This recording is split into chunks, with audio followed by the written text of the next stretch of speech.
Welcome back into Talking Fitchburg. Joined today from the Better Business Bureau here in Wisconsin is our friend Tiffany Schultz. Tiffany, welcome back to the show. How you doing? Thanks for having me. We weren't together last time, right? Was we online last time? I'm trying to think. I think we were in studio. Were we? I don't know. I've been in and out of studio so much lately. I'm like, were we together or not last time? Doesn't matter. We're here to talk about hiring a freelancer. No matter what the case is, if you need somebody to help in your business do some work, there's some things that you can do to make it a little bit easier with using a freelancer. So first off, what is a freelancer? I'm not work in every situation, but freelancer. Freelancers are a great choice when you really don't need to hire a permanent staff member, but you need some work done. Freelancers are good at graphic design, bookkeeping, and some other skills that they can do on their own without having to come into an office to do it. So your freelancer necessarily isn't located in the same city or even state as you. They could be across the country. And when you hire a freelancer, you want to make sure that you're hiring the right person, just as you would if you were hiring a staff member. Yeah, the first one is knowing the difference between an independent contractor and an employee, because that is a very crucial thing. Own a business once, you gotta be like on the money with this one. That's a big one. An independent contractor is going to bill you for their services, and they are going to furnish their own equipment. They're going to work on their own time frame to get your project complete by the time that you wanted it complete. An employee works for you, so they are a W-2 employee. You employ them as a staff member. They may or may not come to your office, but you're required to give them the tools to do the job.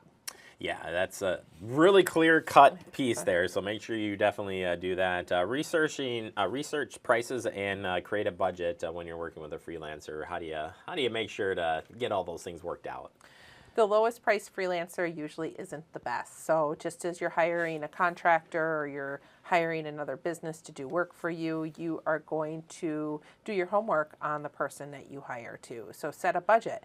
What is it going to cost you to get this project done? Whether it's going to be a set project cost, is it going to be a monthly cost, is it going to be an hourly cost? So really know what the average rate is for freelancers who are doing that type of work, and then do your homework and either put out an ad or get recommendations for the person that you're going to hire. Yeah, it's just like hiring employees, so you should do the background check. You should definitely make sure that you guys are understanding each other and what it is, and that takes you to the next point is really create clear description of the work. Make sure you have it spelled out, because you don't want any either side. They don't want surprises. The freelancer that you hire probably doesn't have a lot of information on your business. They don't work for you, so they are going to be on a project basis with you. So really spell out that description. What do you want done? And take their suggestions too, especially if you are doing a graphic design piece. They may offer suggestions that you may not even be thinking about. If you're hiring a bookkeeper, there's usually pretty set ways that you do bookkeeping, but really give them the tools that they need to complete your job in a manner where both of you are satisfied. Absolutely. Like I said, I think it's again, it's like you're hiring an employee, but it's not. Clear, non-employee, but especially in the arts area, I mean, you want to see their portfolios and kind of see what have they done. And you too, they could bring something that you never even had to your business, like to help you out, which I think is really cool. How about just finding a talent freelance wherever? Just where do you find them? You can reach out to your network. If there's others who are in your industry that have used a freelancer, definitely ask for those recommendations, because that person is already going to know the industry. If you need to, you can post an ad on a third-party job board. You can put out a post on Facebook, on other social media sites to find the right person that's a fit for your business. And then, of course, do the interviews. So we kind of already alluded to that you should do some background work on it, but you definitely want to meet the person. You don't have to meet them in person. Certainly technology now that makes it a lot easier to get together, but you don't want to show up on site and be like, hi, my name is... You could definitely do the in-person interview or the virtual interview, whatever one works, depending on where the person is located.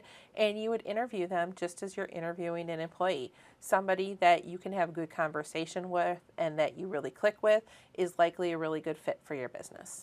And finally, sign a contract. Better do it. You gotta.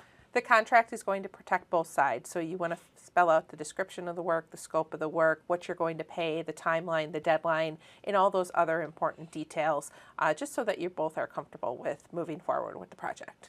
And finally, the taxes. Get the tax forms laid out. I think that's what alluded to at the top of whether you're hiring an independent contractor or employee. Make sure you really spell that out because that is tax implications either way.